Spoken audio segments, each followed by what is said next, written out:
बाथ्राया खोब स्पष्ट दा जितु जाब्रबथाय जागासिनो दं बेखौ होबथानायानो जोंनि गिबि थांखि दा बाथ्राया जाहैबाय मानो जों बेबादि ज' ओंखारबोनो गोनां जाखो दा नैबे मे मासावनो आं होनबाय थादों बे खोथाखौ मे मासावनो माने दिनै 14 थारिख बे 14 दिननि गेजेराव 7 मानसि थैबाय एकदम माने खम बैसोनि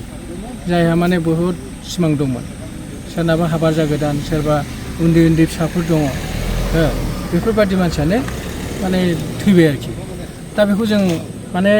उनाव जाहाथे दा जाबावथों बेफोरबादिया दा जाथोंसै जि जाबायसै बिनि उनाव दा जाथोंसै बेखौ साननानै माने जोंथ' बे खामानिखौ मावबाय थाखायो थेवबो माने ओरैबादि मोनसे परिबेस जादों माने बे जोंनि गारि सालायगिरि बिथांमोना माने थैनो गिला बे टाइपनि मोनसे आरो मा जायो जाथोंसै रंजानोसै दा आं माने जुमाय लोंनानै बिराद गारि स्पिडाव सालायो आरो बे लामाखौ नुदों नोंथांमोना बिराद मोजां बानायना होदों एकदम स्लिम जेरावबो जेबो एसे बायनाय गैया हाखर गैया जा लामाखौ बिराद मोजां मोनबाय खिन्थु बेहाय गेजेर दलां गोजौ दं दा जेरै बेहाय दं नुबाय दलाङा खेबसेनो बेसेबा गोजौ ओमफ्राय बहायबा टार्निं दं बहायबा लामा खाथियावनो गिलुबालु हाखर दं दा बेफोरबायदि इनफरमेटिभ रड साइनखौ होजोबा जासेनो पाब्लिकनो बे लामाखौ बाहायनो हगारना होनाय बै जिथु थासारि बे नैबे जाब्रबथायनि बेबो मोनसे बिराद गिदिर जाहोन होननानै जों सानदों आरो दा बेखौनो जोङो नैबे लामा बिफाननि जायफोर मावख'गिरि बिथांमोनखौ लानानै जिहेतु जोंहा डिस्ट्रिक्ट रड सेफ्टि कमिटि दं बेहायबो बे खोथाखौ बिराद मोजाङै सावरायनाय जाबाय आरो बिथांमोनखौ रिकुवेस्ट खालामनाय जादों जे अकल बे माबायावल' नङा खालि बे लकेसनल' नङा सारा क'क्राझार डिस्ट्रिक्टआव गोदान लामा गोदान गोजामखौ जुदि होआखैबा बेखौबो होनांगौ आरो गोदान जुदि खालामोब्ला बे मोनफ्रोमबो गोदान लामायाव नैबे लामा रैखाथिनि जिखिनि मेजार्स बेखौ जाहाथे बिथांमोना फुल खालामो सिगनेल पइन्ट प्लास माने साइन्टिफिक स्पिड ब्रेकार बिराद गोजौ नङा बे मोनसे हिसाब दंखायो स्टेन्डार्ड मोनसे साइज दंखायो बे साइजआव स्पिड ब्रेकारखौ होजोबनांगौ होननानै मोनसे जोङो अफिसियेलि डिसिजन लाबाय दा बेवहाय जोंहा खावलायनाया ओरैबादिसो जोंनि गारि सालायगिरि बिथांमोनहाबो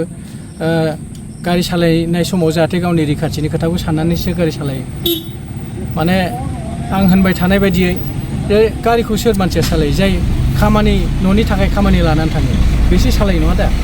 गतिके न'नि थाखाय खामानि मावग्रा न'नि थाखाय खामायग्रा बे मानसियानो जुदि लामायाव थांनानै जाब्रबथाय जानानै थैयोब्ला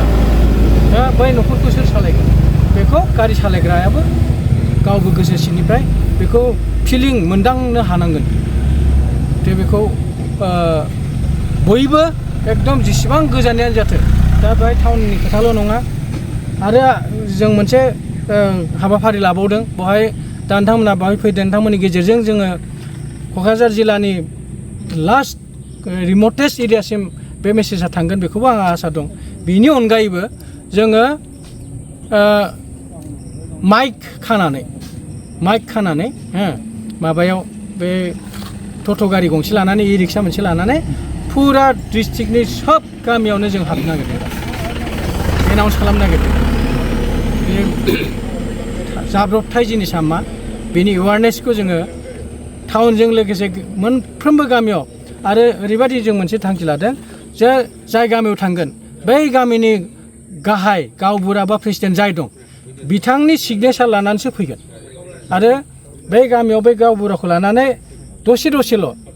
जोंथ' आरो मोनसे गामियाव सानसे थांनानै मिटिं खालामहैनो टाइम मोना